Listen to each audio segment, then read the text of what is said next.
All right, y'all, we are live. Well. Good afternoon, Facebook. I am so happy to be here today and to have a great conversation with these dope men I have here on the show. Um, we are going to get into the conversation of the fight for equity and the man's role in it. So I do want to start off by saying thank you guys for being here with me. Thank you for taking time on y'all busy Saturdays and coming and sitting on this platform. But I am so excited to get into this conversation. So I'm gonna open it up and let y'all go ahead and introduce yourselves. And whoever wants to go ahead. Don't do that to me. Don't do that to me. Got you. How's it going, everybody? My name is Kyle Ackey. I am a strategic data fellow for the Scholarship Foundation in St. Louis.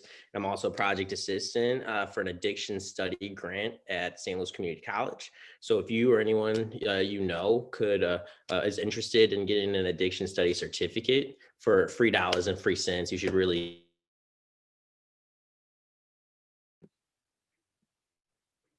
Whoever's next. No, we lost you for a minute. But yeah, you broke a little bit. Yeah. I go. All right, go. I go next. Hey, my name is Trayvon. I go by Trey. I have a few roles. I am a fellow for a program called Lead for America. I'm working on some economic development projects in North County, in the Promise Zone. And I'm also the Senior Policy Advocacy Fellow for Justice for All at Fort Worth Ferguson, working on police reform and other criminal justice issues. Thanks, Savannah, for inviting me on. I'm excited about the conversation and get it popping. Thank you. And he has been featured in the St. Louis American also. So kudos to you for that. And go ahead, whoever wants to go next, y'all. I go next. My name is Il Torian Hawkins. They know me as Il.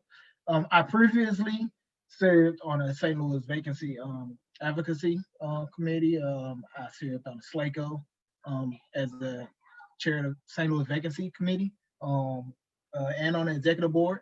I served on a Walnut Park West executive board and many more boards. But currently, I'm serving as a full-time father and a survivor of the COVID pandemic. So that we are currently still in. I let all that go to focus more on my family this year because, as we know, family need to be valued this year.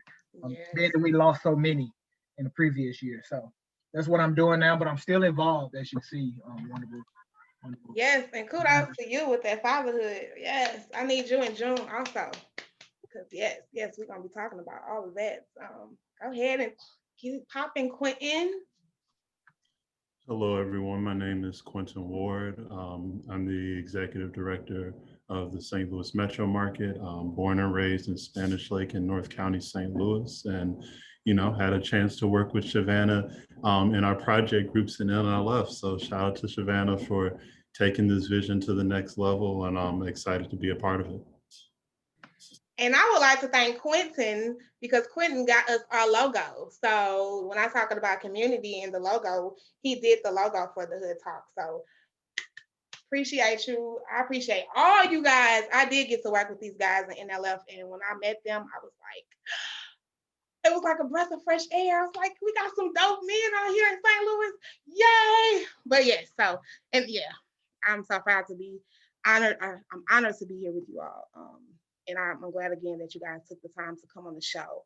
So let's get into it. Y'all, I'm so ready to have this conversation. I've had a bit of conversations with a couple of you guys beforehand and a couple of people. And so I'm just really interested to talk about this. I do want to start on your ideas of how you view an equitable world. What it would look like if the world was truly equitable to you. Whoever wants to take it and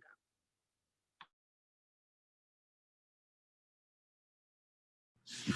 I'll take a stab at it. They was waiting on you, Trey. You know they was. Racial equity. I think it's simple in my mind.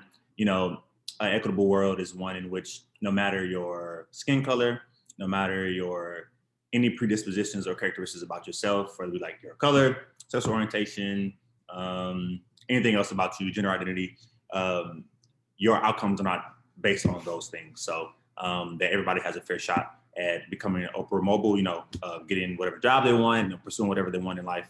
And also like a freedom just to live and be and to have joy and to enjoy the things you want without being like economically restricted or restricted in any kind of social way. So yeah, a world where everybody has a chance to do what they want, what they desire, and to provide for their families. For me, I see it a little bit backwards. Like I always, before NLF, I used to get equality and equitable, backwards. I used to get it mixed up, but in a way they do kind of, they do kind of interlock, because me, for the equitable world, I think it should based off of, race, background, where you come from, what your parents was given, things like that. Because as we know, people in different neighborhoods or people in different races, it have a greater advantage rather than blacks in America or any body other than whites in America. They have a disadvantage over us. Their parents was financially educated. They was given property to have an upper hand. They can better at loans. They're better credit scores, all that, because we're we're ignorant of all those subjects, and we're just not giving it the upper hand. So equitable world to me is giving the ones that haven't been given an upper hand, generational, going back generation, because it all builds up. I think going back, looking at generations, and you give the people that wasn't given nothing 300 years ago, you give them a little bit more than what you give the person that was given the upper hand. I think that makes it equitable. I don't know if that makes sense, but in my head it sounded good, but it is. No, I think you were saying like, we should focus on race right now, because Black people have a lesser advantage than other races. And then when we think of people who do have like the big advantages, it's usually white people. So I definitely get and understand what you're saying. And I do want to highlight, and you said NLF. NLF is the Neighborhood Leadership Fellow that I recently graduated. And these awesome guys were part of that too. And they did graduate in 2020. So shout out to all our NLF graduates, alumni and all. And shout out to, again, it's a Neighborhood Leadership Fellow program, and it's through Missouri Extension. So we appreciate you guys for that opportunity. But yeah, let's keep going. I got you, El Torian. I feel you. So yeah. So like to build off that, I think Ibram Kendi he's at the forefront doing like scholarly work around like what does it mean to be anti-racist, right? So when you ask what would a world look like if it was equitable? We wouldn't need anti-racist policies, right? Because usually the people who are making these policies have the same type of mental model that benefits the same group of people because of their implicit bias that they're not aware of, right?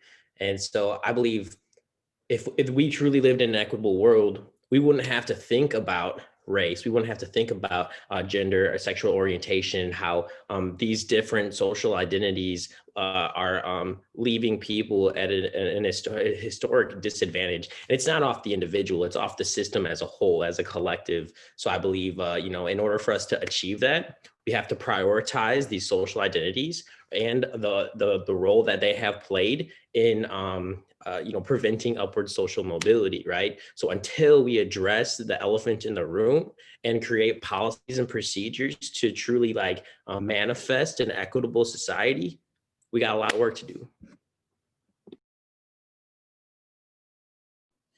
Dang, I definitely agree. Go ahead, Quinn. I'm gonna make sure I don't go last with y'all, because y'all out here putting That's down. Cap. That's all That's Cap. why I had to go before Cass. Yeah. I went before him. Mm-hmm. But I mean, I think also too is, it's when we're talking about equity in the sense of, even if we're talking about just the different resources that are available to you. It's the accessibility of those things as well too, especially with the work that I'm doing with the metro market and things like that, is the distance for, from the place in your community and other things, like where are the grocery stores, where are the medical places, especially now during COVID, it's like, where are the pharmacies, where are all these different things that need to be in place for when a crisis does happen, but not even crisis management or emergency management, just regular everyday life. And why is it that these things are not in place? From some of my mentors, especially Antoinette Carroll from Creative Reaction Lab, everything is by design. So it's not by accident that, there are different areas in the St. Louis region that don't have certain access points. It's not by accident that we're seeing, we're seeing some of these different inequities in our community, especially during COVID, because if it was not visible before COVID, it is in your face, in your conversation all the time. Whether that is, how do I go get a COVID test, or how do I go get X, Y, and Z? And it might not even be that you're impacted by those things necessarily, but it's in becoming a part of our everyday conversation. So what does that look like? How do we begin to take those things from conversation to action? Be able to really have the policies, like Kyle was saying, in place to really begin to create consistent change and permanent change as well too. Yeah, I think that is definitely true. And when we talk about access to things and the basic needs, that part, like communities don't even have the basic needs assessed. They don't even have access to the basic needs of things. And that definitely is a downfall for the Black community. It kind of goes back to the last show. We were talking about shutting the schools down. If children don't have access to proper education, outside of their communities, what does that say? Then the community is starting to fall. People are going to move out, they don't want to be there. They don't, so yeah, it's definitely by design. So man, y'all starting off good. I'm like, okay, look, y'all got me speechless. I don't know what to say, but we gonna move on. Y'all want to move on? Y'all got some more to add to that? We good? Okay, let's move on. Yeah. Let's move on. I think. Go ahead. No. I just want. I think it's like a dichotomy of like this every world that we imagine, and then like the work to get there. I think like Kyle brought up a good point there, and everybody brought up a good point as far as there's this world, equitable world is one in which we don't have to think about all these things, but the current reality is that that world doesn't exist. So how can we focus on more, like Torian was saying, around more equitable policymaking, more like equitable focus like programs, and not like equal programs where we give everybody the same thing, assuming that everybody needs the same thing. So I like that. I just like that.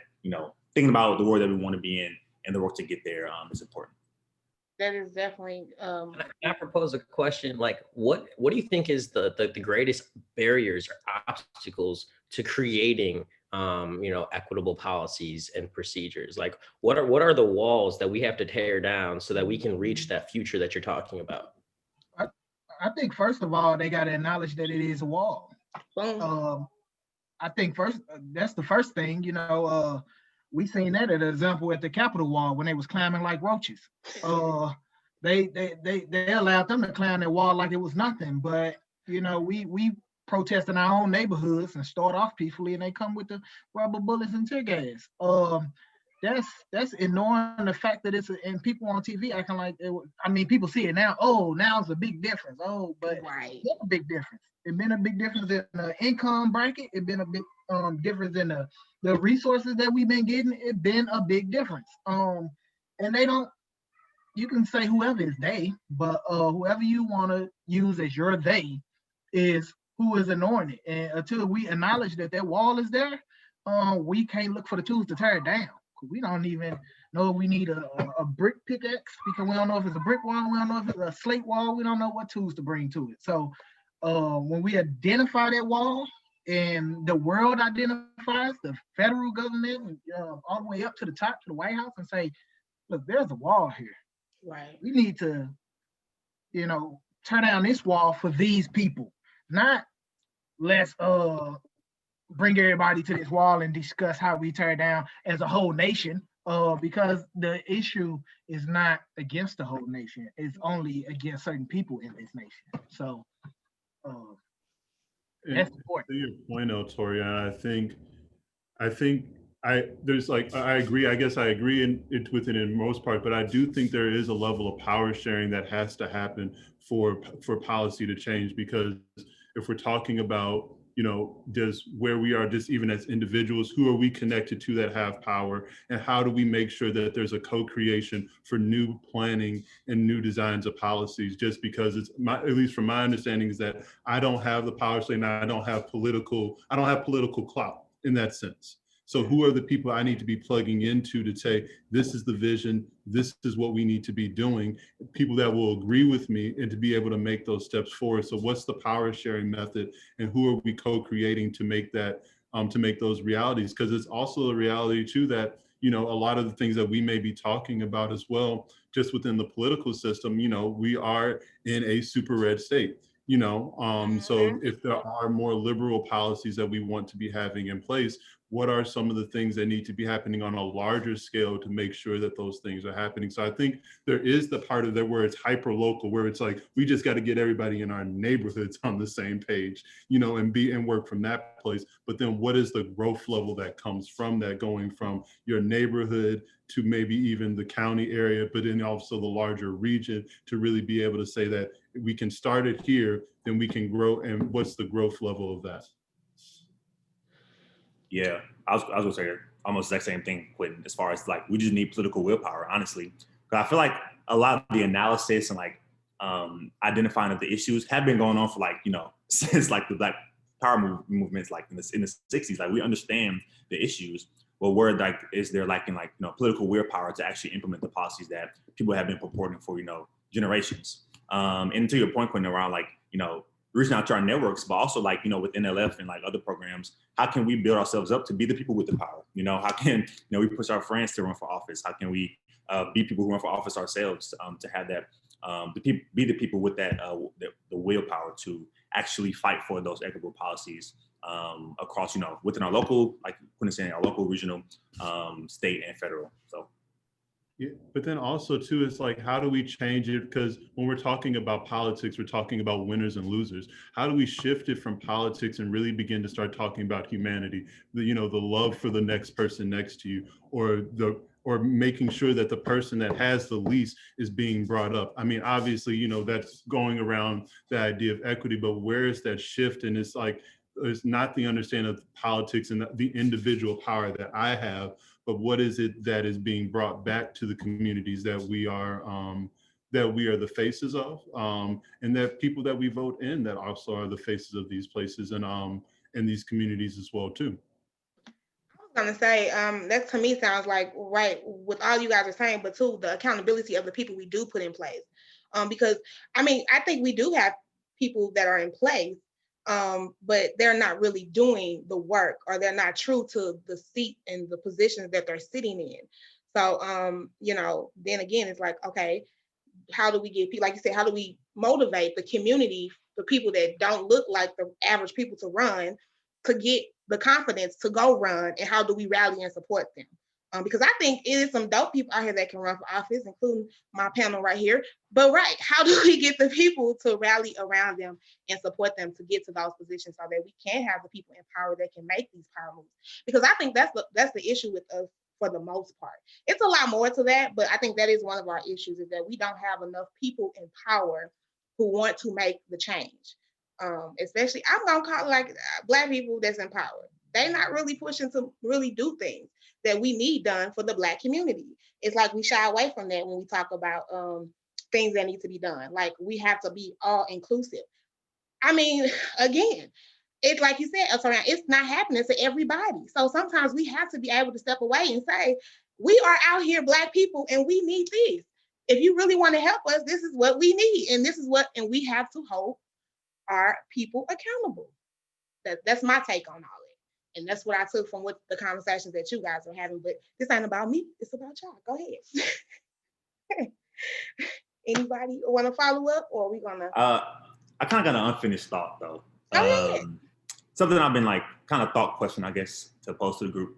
Something I think struggling with recently is that there are like politicians and people with power and decision-making positions who may make decisions that are against the well-being of our communities, or make decisions that they think are actually helping our communities, but aren't actually helping in the ways that we need it to help, if that makes sense. But I think like sometimes people in decision-making positions think that they're doing what's best for their community, or think that they're doing what's best, in their position. And again, this is unfinished thought, so I'm sorry if it's like all over the place. But like, I guess, when should we focus on, I don't know, because I think like most politicians, I want to say, even like Republican politicians who, we may disagree with, have in their mind the best interests in their heart of the community.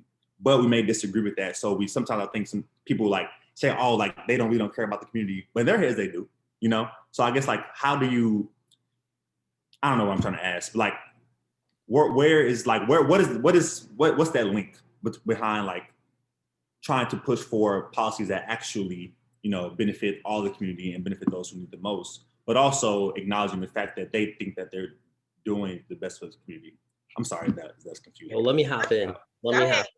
So I think it all is defined by how the representative is defining their community, right? So like if they're a business owner and their community is other business owners, well, they're probably not going to vote to pass the $15 minimum wage because their community would be hurt. What they're saying is my sphere of influence that look like me, have my same ideologies, would be hurt if I focus on equity. So I'd rather focus on equality and policies that aren't really going to push the needle forward. And I believe that's the big downfall, right? So a perfect example is Lacy Clay, right? This man was out here because of like what his father did or whatever, and he was straight trash. Now Cori Bush is in office, and that's where I want to kind of push back on Vanny. You were like, yeah, some of these people really ain't pushing. Listen, Cori Bush is hitting the ground running, you know what I'm saying? And I think this is a perfect example of like, the people do have power. You know what I'm saying? We really do. Lacy Clay didn't do nothing. And so he got voted out. And now Cori Bush is out there doing like repping for the Lou. And I think that like we forget. Shout out to her too. We do, you know what I'm saying? Like we forget the type of informal power that we actually have. And there's power in numbers. So I think collectively, we have to agree that electing people who represent all the community, or I don't even want to say that all the community that needs to be represented, right? Because like, just because you're in my ward, you know what I'm saying? I'm supposed to represent you, but also understanding that there's different inequalities within, different social sectors, like within different wards, there's different types of populations of people who need more resources than others. And I think for us to get to an equitable world where equity doesn't have to be in the conversation, we need to prioritize the people who need it most. And I think that that's where a lot of people, they just kind of get lost in the sauce. Like, oh, well, I just need to provide resources for everybody, not realizing that people in Riverview may have different resources that they need versus Clayton, and I don't think that conversation is happening because it's difficult. People don't want to just kind of like really want to put in that work to say like, how can I get the most bang for my buck? Or how can I, make the most impact with my effort? They just want to say like, well, here, that's hard. Let me just give the same thing to everyone. And that's going to continue to perpetuate the same disparities that we're here talking about today. And then I guess too, because if you're saying that one specific group needs more, then that's when we come in and talk about, we want to shout out, you're being racist. I guess too, in a sense. So like if somebody's, in my eyes, the world knows who's right now, has a disadvantage. It's not unaware that Black people are not, we're not equal. I'm sorry, call it what it is, but we're not equal. You heard me, this is real and like if you say, oh, there's no racism, like you're literally choosing to be blind. Right, if you're out here saying all lives matter, and you're in racist, and racist doesn't, I don't see skin color, which, everybody has their right to certain things, but if you don't see, hey, I'm Black. You see me, when you first see me, you see Black, you see a color, so I'm Black, and I want you to see my color because my life is not your life, and it's never been, as long as my people and my ancestors have been here in the United States. So I want you to see my color. Like, don't take my color away from me. That's all I have. You hear me? Don't take it away. This is all I have. But that's hey. So yeah. So do y'all think we ever gonna move to an equitable world, especially now with this new administration in the White House? Do y'all really think they're gonna push some policies that we need to be equitable? I think in this conversation, I probably diverge from my peers a little bit as far as like, I just want to be optimistic, like, I mean, I feel like there's fair criticism of just like both the records of Kamala Harris and Joe Biden, that they've definitely put towards policy that has led to mass incarceration, has led to like devastating our communities, and we cannot ignore that. We need to keep them accountable to those records. Mm-hmm. However, I do think that understanding just like the political landscape now, there's like a lot of political will, again, just to do a lot of like more, and again, we might be comparing this relatively to like the last 4 years. So what we think is like equitable could be just like nothing really, but we think it's good because we was just so terrible before. But I do think that, I don't know, I'm hopeful with, the new administration, that they're going to like put Black people first, at least talk about those things. As far as the question, do I think we're going to move to our equitable world? I don't know. I don't know the answer to that. I don't know if that ever like happened in my lifetime, in our lifetimes, but I don't know. I'm hopeful. Torian, you shaking your head now. You say no. If I had the ability to add a meme on here, I'd add the Bernie Sanders meme. I'm just gonna sit to the side with my mittens and gloves and hope for the best.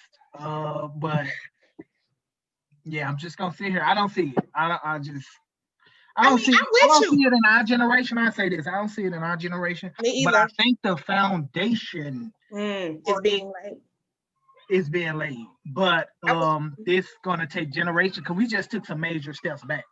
People don't understand how many years we just took backwards with the last administration. Like I feel like during the 60s and everything, we went this way. And then during this administration, we did that. So we need to take time to move back where we once was. Then from there, we need to focus on moving forward. But yeah. So go ahead, Cal. No, go ahead. Go. I think we're in a unique situation, right? And I'm gonna try to follow Trey's lead and be optimistic, right? So what I think the last 4 years did for us, it lit a fire under our ass, right? We realized that if we sit back and just say, yeah, this is what it is, we get what we just had for the last 4 years, right? And while we know that some of our elected officials, our president or vice president, have created inequitable policies that have led to perpetuating certain disparities in minority communities, they also know that we know, right? And so I think that they're going to be more intentional moving forward because they have that hanging over their head. And that was like some major backlash, I guess, when they were running. Now, that's a federal level, right? I believe true change happens when it's top down and bottom up, right? So since we have a certain type of situation where they know they put forth unequitable policies that have hurt communities, so they're probably going to try to put people in place to propose policies that aren't like aligning with what they like the community have hated about them. And now it's time for like local levels and this to like hold states accountable to try to like follow that lead. Now it's difficult when you're in a super red state to try to like hold our elected officials accountable to kind of like meet them halfway. But that's where I say that that the time for sitting back and letting somebody else do the work is over. That's dead. It's time for us to step up. It's time for us to try to make that world happen, because if not now, when? And if not us, who? Your kids? Your kids' kids? How many generations of people have to fight the same fight to see any type of an outcome? I mean, that's yeah. I feel you on that one. Like, that's my thing, and that's I think kind of where I'm pushing myself, because right, like you get tired of seeing over and over. So again, it's like you said, who, and so you take accountability for yourself. And I think that's a lot of times what Black people we need to do in order to move forward too, is hold ourselves accountable and making sure that we are doing things that can help and benefit us as a whole. But I'm hopeful. I'm kind of where Torian is. I don't see it happening. And that's only because of what we've seen before. People get in place in these positions, and then they promise these things before, like when they're running, and then they disappear. And it's like, oh, even with Obama, people gonna hate me for this, Lord. Oh God. As much as I love having a Black president and that Black wife he had, I still don't think he did all that he can do for his people. And I get he's a president for all America, and I get it. But at the end of the day, you know, he saw that we were still suffering even through his administration. And so I was like, bro, you had 8 years, and if you could have just pushed for one like executive order on something with police, I would have been okay. You know, you couldn't have to do all of them, but one like he didn't have. But that goes to show, I think, to the fact that Black people, we don't feel confident when we get to be included, and inclusion to say that, okay, let me do this for my people. Because Trump wasn't scared to be like, they're good people and I love them. You know, he wasn't scared to do that. So why couldn't Obama have his moment? He couldn't, you know? And so he felt like he couldn't, but that's the problem with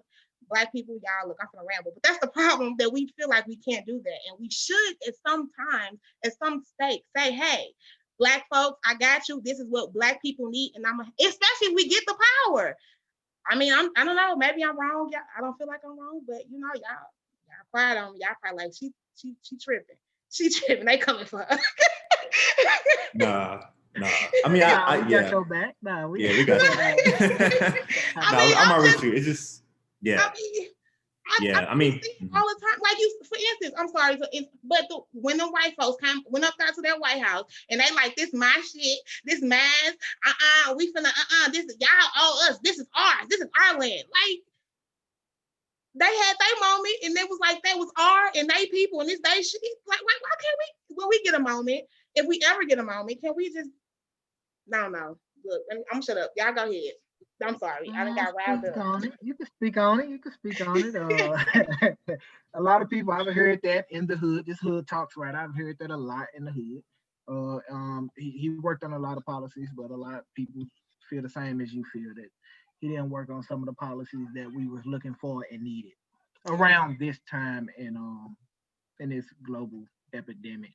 Other than the COVID-19, we're going through another epidemic, which is racial war almost. So. Yeah, I know that was heavy, wasn't it? So one thing that I've realized, and you know, I love your feedback. Oh, Cal. Speak loudly. I realized that, like, as a white man, it's important for me to speak up in rooms that I get an opportunity to sit at the table, right? So when it comes back to the Obama administration, if I come in a room and say something, it can be reciprocated way different than if Elle walked in the room and said the same thing. So I think it is this unspoken bias that has prevented him from doing any. And listen, Obama, okay, cool, but like I wasn't too happy with his presidency either. But I do recognize that it is a deeper layer of just crap that, like, imagine you're in the forest and it's just like full of, like, you see where you need to go, but there's thorns, there's bushes, like you got to really push through some shit, right? As a Black man to try to advocate for some types of equitable policies, there's all crap in the way. And I'm not saying as a white man that there's not crap. I'm saying there's less crap. You know what I'm saying? So like people may have cleared that road for me, but because of my certain type of like beliefs, they're going to be like, hold up. But I still was able to like maybe reach somebody's heart or their mind a little bit further, because they may unconsciously relate to me because I look like them. I may have some type of like a similar experience to them that they're like, dang, you're right. But I think when it's all said and done, it doesn't matter your race or your religion, your sexual orientation. We all know what it's like to be hurt. We all know what it's like to be loved. And we need to focus on that humanity aspect of all of us to try to push forward equitable policies so that all of us can sit at the table and eat a meal with the ones that we love without stressing for external factors that are preventing us from having a table, from having a meal, from having a loved one sit at the table with us. So I probably went on just a little tangent. Hopefully some of that made sense. No, it does make sense. And I think to hit on the part where you said that, and I think that is that's true when we talk about bias. Because I would say even for the Black community, sometimes Black people can be saying the same thing. And then here comes a white person and it's like, oh, really? It's happening. And I'll be like, what? We've been new. Man, like what? Excuse me, really? Okay, so but that's when I say to Black people, we got some work to do too. But yeah, I agree that it does take for white people to stand up and when you have seats and certain opportunities or your privilege, utilizing your privilege to make a difference, as we say it. So no, you make sense. And it's not just race, I think gender, that's a huge thing too. Oh yes, we're gonna talk about that, Cal. You almost had me forget about that one. Yes, let's talk about gender with that. Okay, come on. Yeah, I mean, think about it. Like when you think about like CEOs and how many of them like all look the same or have the same gender, right? You can sit in a room at a table, but just because you have a seat at that table, are you gonna be hurt? You can talk, but are you hurt? You know what I'm saying? And so I guess that's the role that I believe men should play. We should make sure that like we understand that like because we are men, there's a certain type of bias between like they put us on a pedestal in a sense. I don't want to say like generalizing, you know what I'm saying? But like I think historically, America was like really kind of like built for the white man, right? And because of that, we still have certain type of biases for white and man, right? These are both separate identities, but they still have certain type of privileges to them.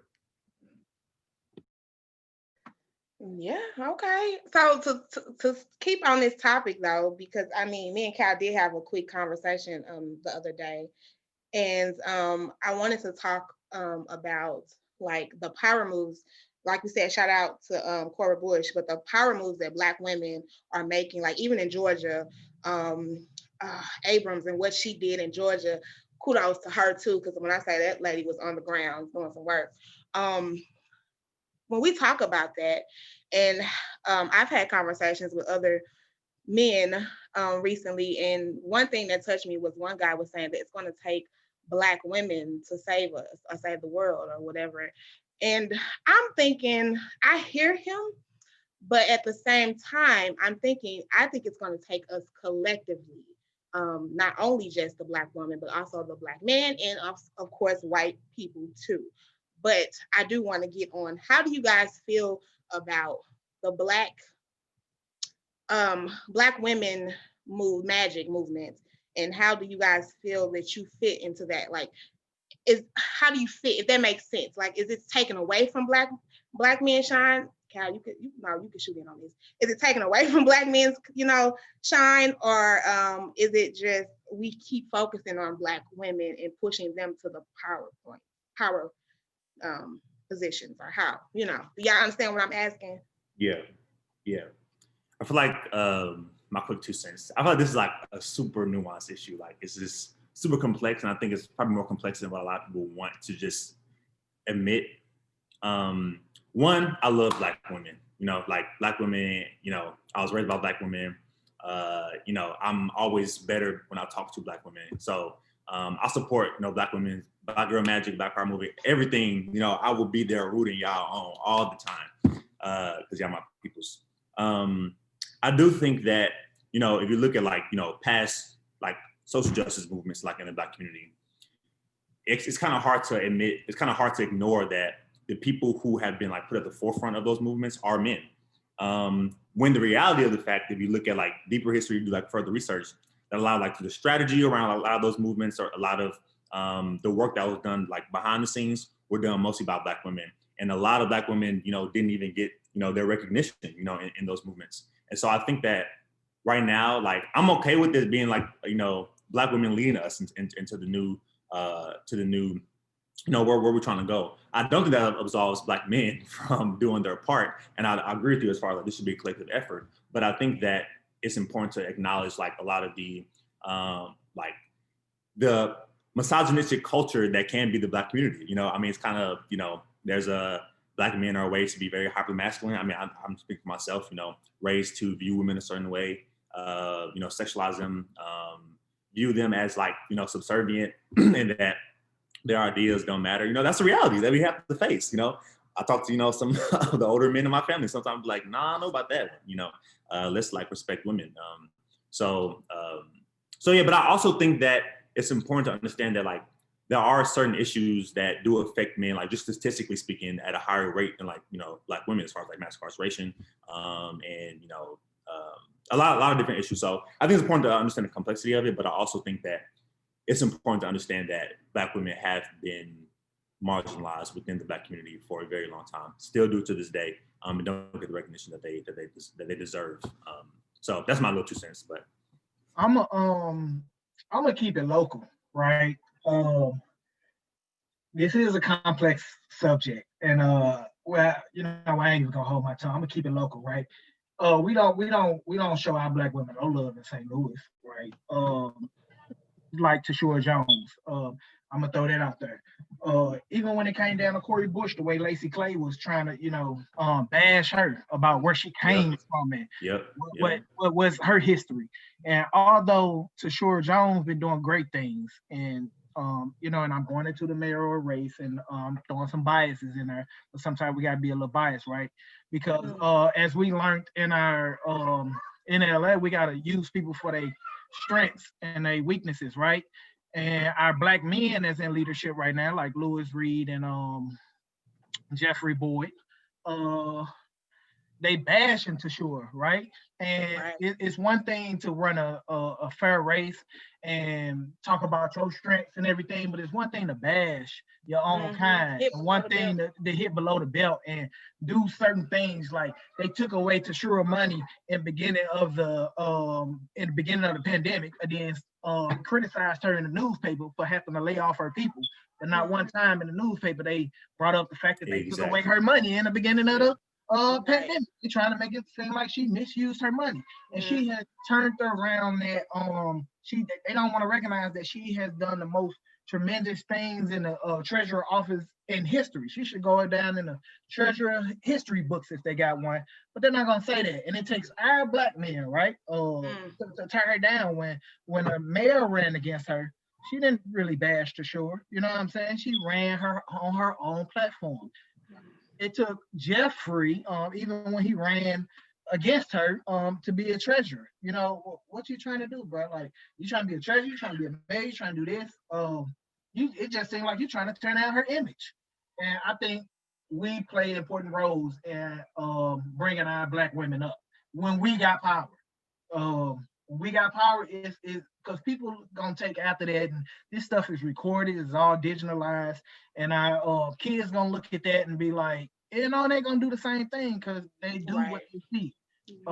So even when we raising up our kids, you hear kids in the background, my daughter and all that, and I think we play an important role in how we are raised and how we raise these kids and how we as leaders represent our Black women. I say so. I agree. Yeah. I definitely agree. I do agree that we have to start rallying around and supporting each other. And that's another topic that I was going to hit on because another thing I feel like is dividing in our when we talk about Black people, because it's Black men against Black women. But we do need to rally and support each other, especially in these power positions. It's because sometimes we have to say it's not my turn, it's your turn. And you know what I mean? Let me sit back. And sometimes we gotta be okay with it. You hurt, like sometimes we like to fight for the spotlight. Sometimes it's like what you just said, somebody, I forgot who said it, but when you were like Black women were in the background and they were doing these things or whatever, they was like, it's not about me. We doing it for a collective. So if I could be back here supporting you and helping you to get where you need to get, fine. But if I need to be there, can you do that for me too? Like, can you sit back in the back and for a minute and help me get what we need to get? Because it's for us collectively. And I know me or you, it's a us. And so I guess we get that mindset. Yeah. Yeah, I think that kind of goes back to just like how sometimes Black men, like El Torian said, like we do what our predecessors did as far as like just wanting to have the power, you know? Like I think even like now when we talk about Obama, I was thinking like, I think sometimes we like idolize this, like the civil rights movement around how we had like leaders, we gather around certain leaders, they led us into, you know, these movements like Martin Luther King, Malcolm X, all these like really great, Nelson Mandela, all these great Black men. However, we're in a different age now where like the Black Lives Matter movement is more decentralized. You know, we don't really have like a leader, you know, in our movements. And, you know, I can get into discussions around if that's good or bad or not. But I think that it's important for all of us to understand, like, we each have a role in this work. It's okay if Black men are not at the forefront of a lot of these things because we're all trying to work collectively towards, you know, our goals as a Black community. And, you know, talk about things like, you know, how Black men can be colorist as well, you know, like how we just like want to turn Black women, like, you know, and like split them apart, all for the purposes of us keeping, you know, our power as Black men in the community. Because even like, you know, talk about like Rosa Parks, you know, there are other like dark-skinned Black women who had did similar things, you know, and so in those movements, but they weren't the stars, you know, it was, you know, more light-skinned women. So it's just, you know, yeah, we just need to stop tearing our Black women down as Black men because it makes no sense and it brings us, you know, doesn't allow us to go as far as we could. Period. Right. Yeah, definitely agree with you, Trey. But and I think also too, just thinking of, you know, as a Wednesday with like, you know, with our now Vice President Kamala Harris, when Black women are elevated, we're all elevated. You know, all, you know, the things that we're talking about are, you know, brought to light and they're moved up. And I think with, you know, somebody like Vice President Harris now in office, I think, you know, there is, it just raises the bar again in regards to what we can achieve, what we can accomplish, and what other generations see as the possible opportunities for themselves. I just had a conversation with, you know, a young woman, and she was like, you know, with Vice President Harris, what that meant to so many young Black women, young Black girls. And she was talking about how that compared to when she saw Michelle Obama, and she was just first lady. She wasn't like she held a political office, but I guess the image and the presence that she brought to that space in that political realm was so strong that it, you know, it elevated that understanding of what, you know, what individuals could do, whether, you know, no matter the gender. So I think there is something powerful that's happening with, you know, with the Black women leadership that we're seeing in the political realm, especially down in Georgia as well too, like, you know, in DC with the mayors. And, you know, so I think there, you know, there is something happening that is, you know, that's going to be able to elevate this larger conversation on how we see ourselves, not just based on the gender, but the actual potential that we have when we come together on a singular idea.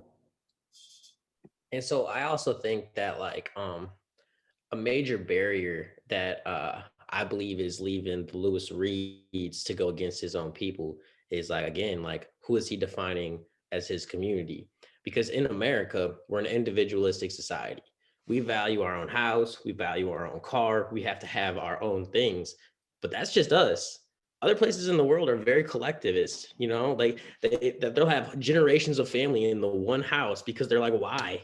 And then they're like, I'm not gonna put my family in like a nursing home because that's my family, that's my unit. And so I say all that to say, I think we're shifting to trying to be more collectivist because we realize that when we are only about ourselves and only about trying to make me and my own thrive, nobody thrives. We're all spinning our wheels. We're all trying to get somewhere, but we're running in place. And so I'm hoping that we're moving to an era of supporting one another and not really just trying to focus on our own personal gain and our own growth and our own future, like establishing upward social mobility for only my immediate family. We need to get rid of that and say, like, everybody should be able to like experience a thriving community and not just the haves. You know what I'm saying? Yeah, I think that's a good statement or words. I do agree that we do need to start thinking of us as a collective and not just me and mine. I don't know, we'll, like you said, in our lifetime see any of that happening, but I try to implement that for my children. I do things to make sure that there's a start ahead of me versus, you know what I mean, where I started. And I think hopefully it'll benefit them in the long run. But or like you said, I mean, for me personally, I would say it's hard when you're trying to give people the game, or you want to help other people and they're not receptive to it. So I guess it's about finding people who want that knowledge and who wants that education. Because I've been telling people for the longest, I feel like this ain't right. We need to do this. Or for instance, like I was like one saving. I'll be like, look, save. You can start off small if you take this, or hey, get you a policy. I know people don't have money and everybody ain't, you know, but if you should sacrifice one thing to make sure that your children have a step ahead of you, why can't we do that? But I don't know. Like I said, I guess it's about finding the people that you can give that to and who's receptive to it. Because it's again, I think it's about accountability too. We have to talk about that accountability. Yeah. Because some people can't talk to you blue and you be like, you still ain't got it checked. Like, what am I doing? I don't know. Maybe if you Cal, you know, you come over and spit some game, it might come off better from you. And I'm talking about for my own people. I'm just being bank 100. manager. What you say? I'm sorry. I might give you more game than what you thought you was going to get. I would ask you, Savannah, as like a Black woman, I guess like what would you tell like Black men? How can they just be better in your eyes? Or like, I guess what are your thoughts around, you know, like Black men's involvement in like, you know, and things. So I was just curious. So let me say this for me, y'all. I have not always been in the mindset of where I am now. So I definitely have grown a lot within the years. But I do think for me now, where I am in this mindset is to know that the support, period. Like some people get so stuck that in women roles or men roles, the ego of a man. Whew, Lord, that alone, like, can we bring the ego down a little bit and be more supportive? And I'm not talking about, you know, in my eyes right now, as I consider myself a leader, I would say more supporting in the home role. If some people ain't meant to be out here on the front line. So if you're not, that's okay. But can you hold down the back and be okay with that and not feel like I am testing your manhood or yes, like man, I love that pride. But that hypermasculinity. Masculinity, it's a big issue. It's a big, especially when we ignorant of so many subjects. Somebody could not even own a bank account, but argue you on right. You know, why you save your money in a bank account? Why you and they arguing with you. Nothing talking about. Yes. You ain't never had a bank account. Why are we having this conversation? Man, I don't understand. So y'all get right. Did they explain it? Did they give you okay? Because I'm like, man. And then to me, you know, and then I feel you know, me growing as I'm a father of 3. So when I first had my first daughter, I'm a total different person than when I had these last 2 in the last year. And I learned that my masculinity was a big issue, right? And the more you get to learn yourself and the more you allow people to criticize you and accept it and allow it into your life, because we can block criticism. So once I received that in a positive way, I learned that my pride got in the way a lot. Like just from, like you said, I felt like I was being tested as a father. They, do this or try not to do this and that. You gotta receive that in a positive way sometimes and be like, I'm sorry. Let you be the black mom in the house. Let me allow you to be the mother that you're meant to be. We're not Superman. We got so many trauma. We raised with so much trauma in the black communities as black men and black women. Men I was think gonna the say whole we world. all, yes, Yeah, we think That's the another world thing. on our back, but it's on all of our back. So yes, gotta Yeah. learn how to play that both roles to have a successful household for the kids.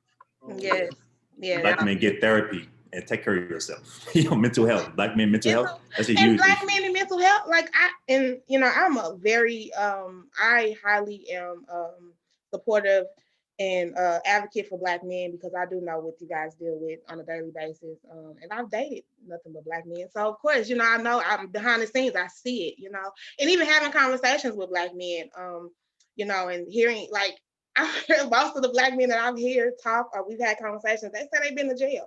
So, that to me is like, wow, it's crazy how real this statistic is. But anyway, it's like, dang, I lost my thought. It's like, I lost it, y'all. I just lost it. But I forgot what I was gonna say, y'all. Sorry. What I was thinking, like when you were all talking, I think it goes back to, we live in a nation where gender, it plays a role. It has always played a role. I mean, think about back in the day, like the only reason why women had gained access to education is because the men collectively like, well, who are going to teach our kids? Well, I guess white women can learn education so they can teach everybody else. So gender has always been a major factor in society, right? And so I think because now here we are in the 21st century, we're like, I feel like I have to fulfill a certain type of standard or status quo that society has set for us. And so that's why I try not to be soft. That's why I try not to show emotions. That's why I try to fulfill these same type of boxes that society told me I had to check. And if I don't check them, then I'm not a man, right? So I think there's a certain type of narrative that collectively we need to talk about. We need to talk about like, why is it that, I feel like I have to like live up to a certain expectation, and if I don't, then I failed as a man, you know what I'm saying? And so I think that we have to realize that like there are bigger issues than just like failing at my pride or not living up to a social expectation. Forget all that. How am I contributing to the collective community to make the equitable world that you're talking about? I think our ego, like you said, is always in the way because of us just wanting to focus on ourselves.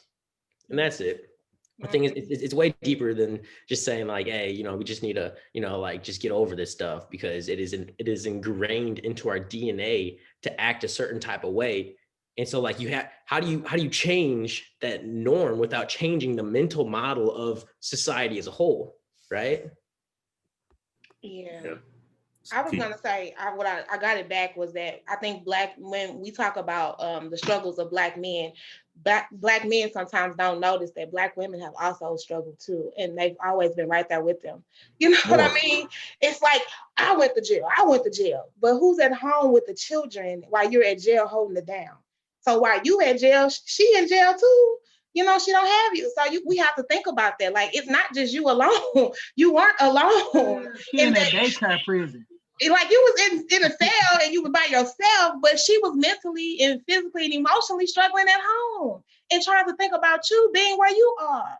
So I think if we get the collective to know that we all suffering and we're all dealing with trauma and all of that, like then, like I said, we can have compassion for each other and then we can move forward and empathy and all. But until we notice and come to that and say, okay, yeah, we all are, and then I guess maybe hopefully that we'll move forward. But you won't know it until you talk about it. In the black community, in our culture, we're not taught to talk about anything. We're meant to cover it up, hide it. Even when it comes to molestation. Yep. Sexual abuse. That's a huge issue in the black community. We cover it up. Our grandmas and our aunties have stories for days. I know on my side, and it's too common. Like I hear every every woman that I've previously dealt with has been sexually abused, and when they bring it up to their family members or something, they get covered up. And that's with not even with sexual abuse, any type of abuse. When we was going to school, we was taught to hide that our parents was on drugs, and this and that. We was taught not to talk about it. So we don't know about therapy and talking about things in our community, and that is very important with moving forward. Yes.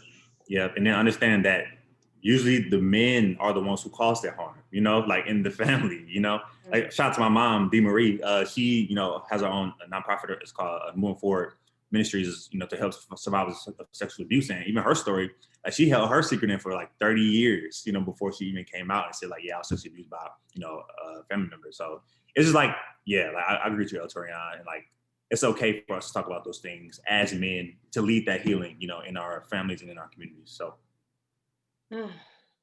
That's dope, yeah. Yeah, because the closest people always be the one.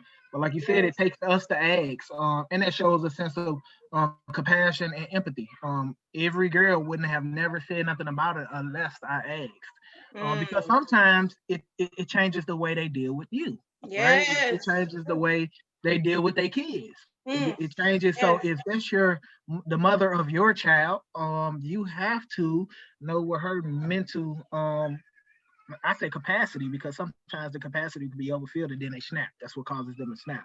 So you got to know where their mental capacity is, and sometimes share that load of mental stability in the household, because each individual can all be broken. But it takes us as a man, our role to be there for our Black women and talk about it and open up that floor. That way, it actually opens you to open up yourself, because it's things that we don't want to talk about because it changed. A lot of us been molested, and we don't talk about it because, like Cal said, we that big strong man. We don't want to talk about it, and half of us, believe it or not, think that we can't get molested. I've heard that a lot of times. It's a such thing as men getting molested too. So. Right. But that's going into a whole thing, but it still ties into a man role. It definitely does. I love how this actually evolved. So yes, you guys are hitting some gems. I appreciate this conversation, because it does, what you're just saying definitely touches home for me. And it does affect how you become a parent. I was just thinking before I had children, I was swearing up and down, give me boys, because I could feel like I could handle boys, but God was like, nah, you got them 2 girls. And so now as a mother, dealing with what I had to deal with and having those 2 girls, I try not to be so hold tight because of what I've been through, but it does affect. And then, like you say, it's like, back in the day, it's like, well, what don't kill you make you stronger, or what goes on in my house stays in my house. Those mentalities for Black people have ruined us, period. They have really ruined us. And if we don't let our kids know that it's okay to express yourself, then you do get those, especially when we tell our little boys, you're a boy, you're a man, you don't cry. Little men don't cry. Right, like I'm literally 5. Yeah, like yo, toughen up. So then you grow up to be this big old angry man who don't know how to express himself. So then you're angry, and then you're going around, you're ready to shoot and kill everybody around you because you got all this built up emotion. So yeah, we definitely have to change those narratives. And then women, we have to be accepting to men being able to be soft or not soft. I don't want to say that term, but you guys know what I'm saying. Like, open up to them being I don't know what term, the right term to use. Vulnerable. Yes, thank you. Yes, like we can't just be like, he crying. No, no. And I think that when people are vulnerable with someone, it can be a natural reaction just to drop it, right? Just be like, oh, well, that's uncomfortable for me, so I don't necessarily want to comfort you. I think we need to get out of our comfort zone and just realize that if someone's bringing something up to you, it's because there's a level of trust between you. And you can't just let that plop. If somebody says something heavy and you just like ghost them, you know what I'm saying? Nah, it's time for you to be vulnerable and open and have an authentic conversation as well, because it can feel real lonely in this world when you feel like you got stuff you can't talk about. Mm. Real lonely. And so I feel like because of gender norms, if a woman does come to us with some previous trauma, we can't run away because we all got trauma. And it sure will be some shit if you have to sit and soak in your own trauma alone. Nobody deserves to be alone. I agree. I like, and just a quick, I like what you said, Shavana, too. Like, if black men come, to black women and open up themselves, like, black women be open to that as well. I mean, because I've seen it where like black women be like, I don't like dudes who, talk and all that. I'm like this is, again, that's the complexity of the issue as far as like, okay, once a man is trying to like, be more vulnerable, black women, we don't want y'all to be the ones, trying to stop us from doing that. So. Exactly. I know, like I said, I definitely look at both dynamics, and we like to sit on either side and be like, oh, it's your fault. And that's our problem too. It's your fault. You ain't doing this, or black women doing this, and black men doing this. And it's like, let's come to collective and figure out what we're doing wrong and how we can move forward and change those things. And we have to I had a conversation with a guy, if he's listening, shout out to him for this. He said a lot of black women are, they like to be, come at black men hard. And I say, and then they're like, they don't think they're like, there's nothing wrong with black women. And I do think we all have to take a step back and look at ourselves and figure out what we can do better to support each other. That's black men and that's black women and that's white people too. But we all have to step back and be like, okay, we need to, they say maybe we're coming at them too aggressive. How do we change that tone? What do we do to change the tone? So I feel like real transformation starts within, right? Oftentimes we want to jump past our own internal flaws and things we need to work on because we want to fix others. We want to fix everybody else, but we don't want to address the things internally that we are suppressing, which is toxically manifesting into our daily lives, but we don't see it because we fail to address the elephant in the room. We need to normalize being vulnerable. I agree. I do agree. I think it's hard but I do think that's something that we do need to do. Go ahead.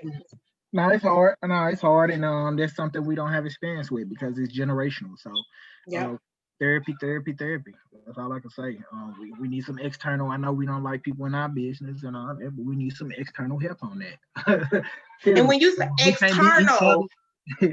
External. Yes, not your cousin and your homegirl and your homeboys. We need somebody that don't know you, that don't got no bias.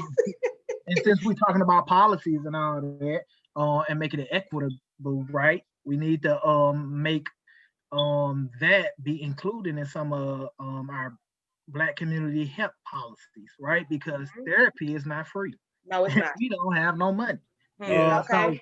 So in the therapy, we need to be offered that just as well as we offered free Medicaid to our moms that have babies, right? We get them Medicaid when we get them some free therapy along with that. And they so support, I don't care what they say, the system support the father not being there, right? Because they include them in most of the programs that the government provide for the Black women or anybody that's on government assistance.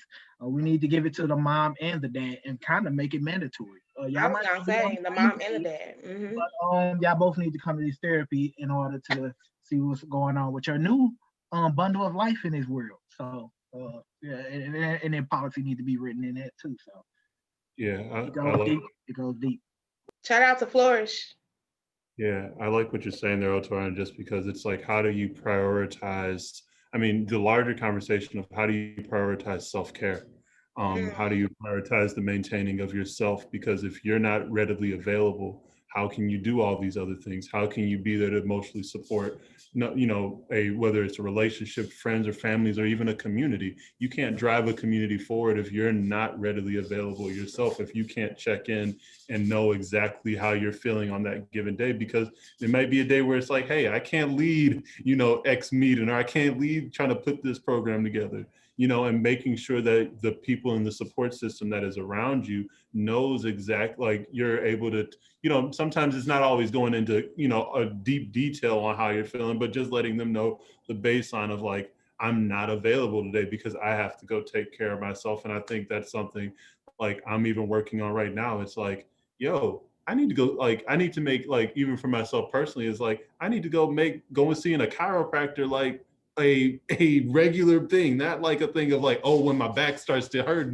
Right. You know, but like, you know, because I don't want to get to my 30s and 40s and I'm walking around, you know how they be walking around, you know, like, so taking care of myself first, you know, so that I can be there, you know, for the long term and the long haul for my community and my family.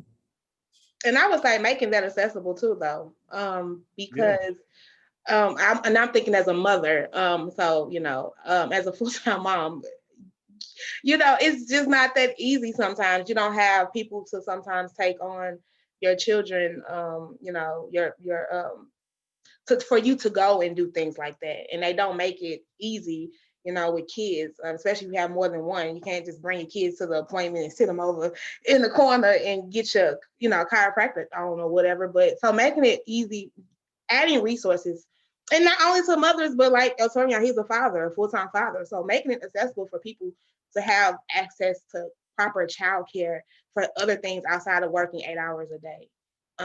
Like when I look at that, it's like you only have to work to get proper childcare, but what about mental health? Like, can I check in and like have a childcare for me to go to an appointment to check on my mental? You know what I mean? Like, can I get a childcare to go for an appointment? Because everybody don't have access to somebody, and that's a fall in our communities too, is that we don't have a lot of women or men don't have people that can help them in that area. So who do they turn to, and how do they prioritize self-care when they don't get the time to even do it? You know what I mean? So can I ask a question? Why do you think it's so difficult for us to focus on internal change? Why? You said? You said Because like, you know, a lot of times, you know, we were talking about how we don't want to talk about what's happening in our lives. We'd rather focus on what's happening in other people's lives. What is it about being human that we don't want to focus on what's broken within us? Fear, I would say. The confrontation of self, you know, Yeah, we're our hardest critics, you know, we are our largest barriers. So it's like, if I have to if I have to confront me, that not only am I confronting who I am currently, but I'm confronting everything from my past. And it's like, and that's a lot of unpacking. And it's like, you know, and, you know, so it's like that idea of like, if I want to change, or if I want to see to create the new version of myself, you know, I gotta go through the catalog. I gotta be able to unpack those things and make sure that I understand them, but I know how to respond to them if they come up again. And I think that's not easy, because as soon as you clear that box out, there's going to be a whole nother one readily available to you when you reach the next level. So I think it's, you know, it's a thing of consistent effort, and that's tough. That's, you know, that's just like anything. Like you got to get the reps in, you know, like working out or anything that requires a consistent action. And that's what that is. That's responding and waking up each and every day saying that you're going to work on you. And, you know, that's a tough thing to do. Yeah, that is Cal, that's what Quentin said in the beginning. What he said is we are our biggest critics, right? I always tell people we are our biggest enemy, right? For somebody that I've been on the news several times, been in the newspaper, and for some reason I cannot watch a video of myself on the news, right? I cannot read an article and they quote me. I hate it, right? I'd be like, man, that ain't me, you know? So, and I'd be like, man, that dude ugly. That dude this. He ain't even say this right. He ain't that. I'm criticizing. I'm doing all type of stuff, talking about my hair, talking about all type of stuff, right? And then everybody else just giving me all type of kudos. And all that, you know, oh man, you did great. And I'd be like, I didn't pronounce this word right. Man, we are biggest critics.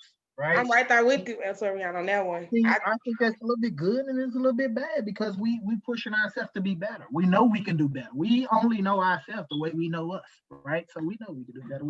But and it's all got something to do with, like I said, trauma from back in the day. I say with myself, right? I don't know about everybody else, but I wasn't in a household. I wasn't grew up in a household with great motivators in my family, right? Everything was so hidden, and we wasn't taught to be proud of who we is. Like we wasn't taught that. I wasn't taught that. I wasn't taught to be proud of who I become.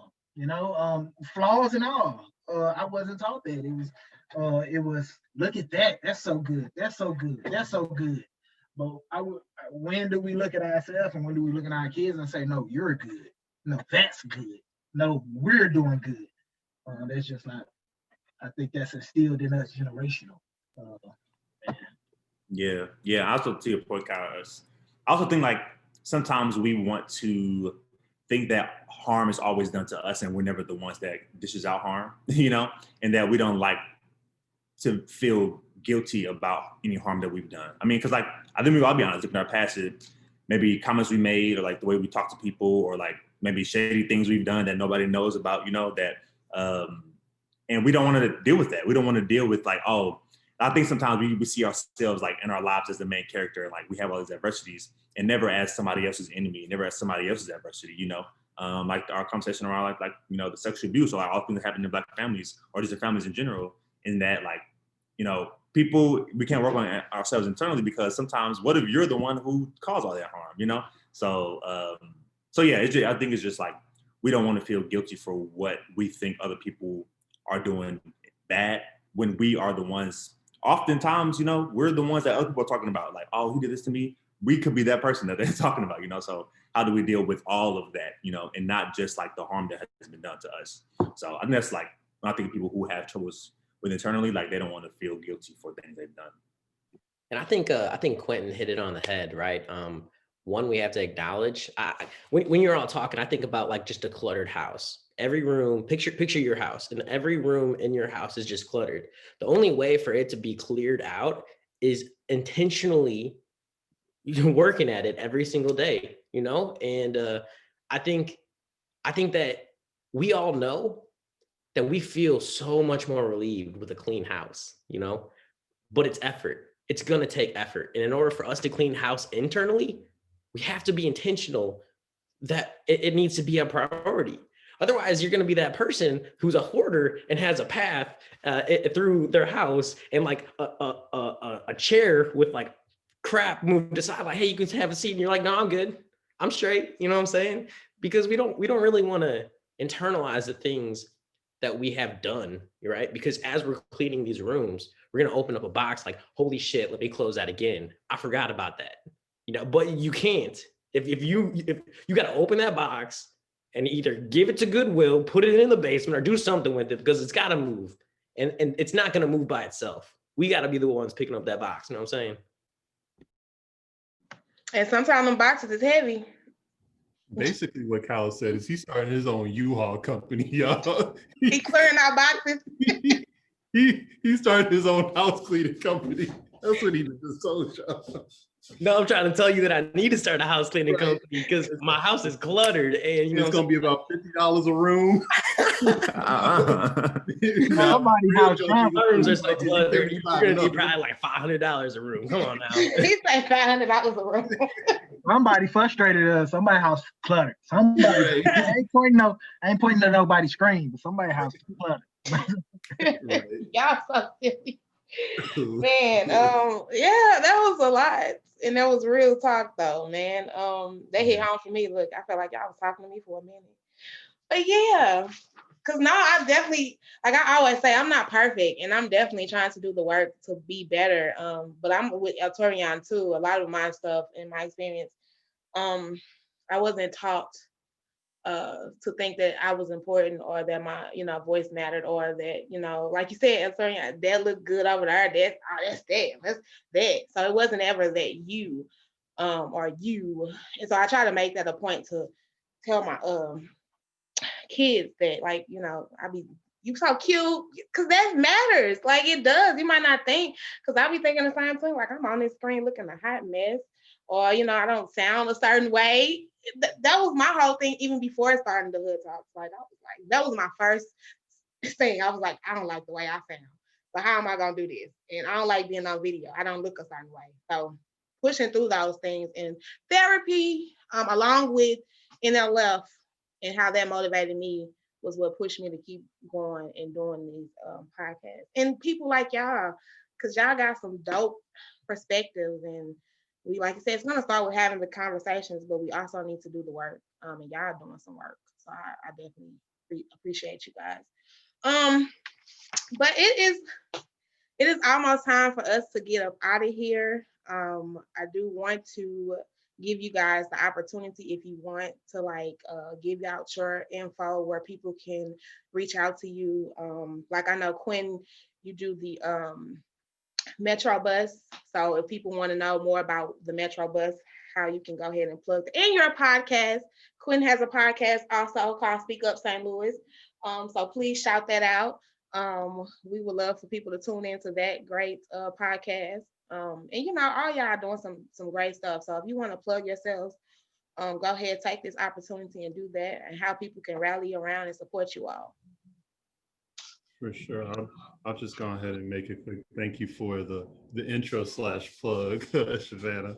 Yeah, St. Louis Metro Market, put it real short, Metro Bus turned into a farmer's market on wheels, and we go to different neighborhoods with limited food access and sell groceries at a reduced price, really trying to bridge the gaps between accessibility, affordability, and nutrition education. So you can check us out on stlouismetromarket.com. And then also Speak Up St. Louis podcast. We're about 14, 15 episodes in. We just did a recording with Cynthia Chappell from Black Girls Do STEM. And then later this month, we'll have Treasurer Tashara Jones on as well too, to speak about the mayoral race as well. So yeah, you can check us out on all platforms as well with Speak Up St. Louis as well. And thank you so much, Savannah, for the opportunity to come on and share with all the guests and yourself as well too. Thank you. Yeah, no, and if you haven't checked out Speak Up St. Louis yet, you're missing out, because I was starting this conversation in the car, I was listening to it, and then I went home, and some of the conversation I incorporated in my work with my fellowship, because they were talking, I want to get on a tangent. Check it out. There's plenty of them. I found out about Mac's local eatery from this podcast. They got a fire burger. Check that out too. But as I was saying in the beginning, I'm a project assistant for an addiction study grant. And right now we have availability for qualified students to get them an addiction study certificate in a year, right? Now, this certificate isn't going to give you a $1 million salary, right? But it is going to give you the education needed to fight some of the trauma that we mentioned today. Trauma in your family, trauma with your neighbors, trauma with your friends, because there's a good chance that most of us have known of somebody who have been hurt because of addiction, right? And my passion is to educate the community with the resources needed so that if your friend, your family member is going down the wrong way, you are equipped to make sure they don't hit the bottom, because we are the support and safety net for those around us. So it's important for us to do our job. And if you are interested in getting that free addiction certificate, you can reach out to me at klackey7@stlcc.edu. Again, klackey7@stlcc.edu. I'd love to talk to you more about the grant so that we can really show up in our community. Something I have any plugs. Oh, I can. So I mentioned before that I was a fellow for a program called Lead for America, and I'm kind of just transitioning to a new role. I'm trying to help build out the fellowship model here in St. Louis. So Lead for America at the broadest level tries to cultivate leadership and to revitalize high stress areas like North St. Louis, North County, and trying to bring back young people back to their hometowns to do like local community work, community development, affordable housing, public health, substance abuse issues, whatever they want to do. I'm trying to like connect with different organizations who may lack some capacity or would like to, have a young person, like a young fellow, support their work. If you have any ideas or you want to reach out to me about how we can help that, you can definitely reach out to me. Feel free to DM me on Facebook, Trayvon Latimer. That'll suffice. So, yeah.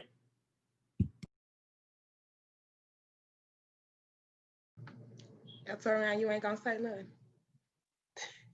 No, I don't have nobody to, like I said, I'm over here being a father and working, trying to get through the day. That's all I'm trying to do. Last year took a toll on me, for real. And I'm always willing to come crash into your life. Quentin, you can always ask me, Trey, and Kyle to come crash into your podcast. Them two always talk my ear off. But they're great conversations. Don't let L fool act like he don't be talking to you.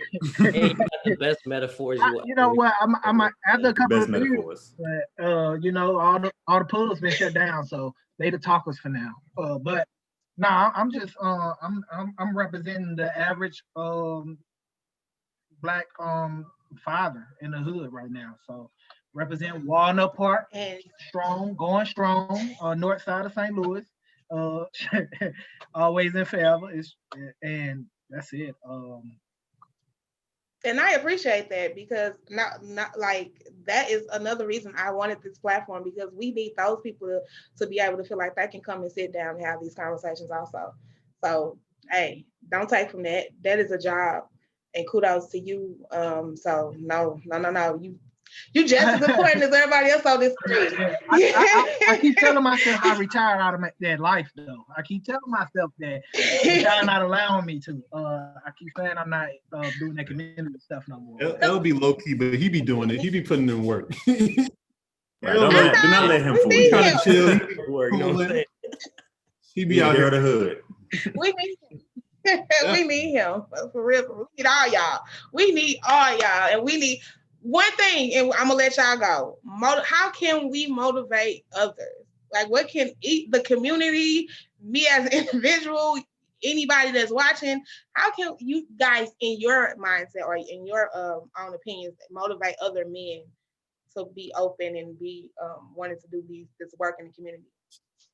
I think, the way I guess I continue to see it is striving for excellence, and always being able to reach back and pull somebody else, up, whenever there's an opportunity to share, because now, the knowledge we have, we didn't pay for that. Somebody gave that to us as well, too. Somebody mentored us along the way. So there's opportunities to grow and to help the next person build what they're trying to build, being there in support of them, and just making sure you have that balance of, of really being able to strive for your own excellence and making sure that opens doors for others. One last, and I do want to one last ended note.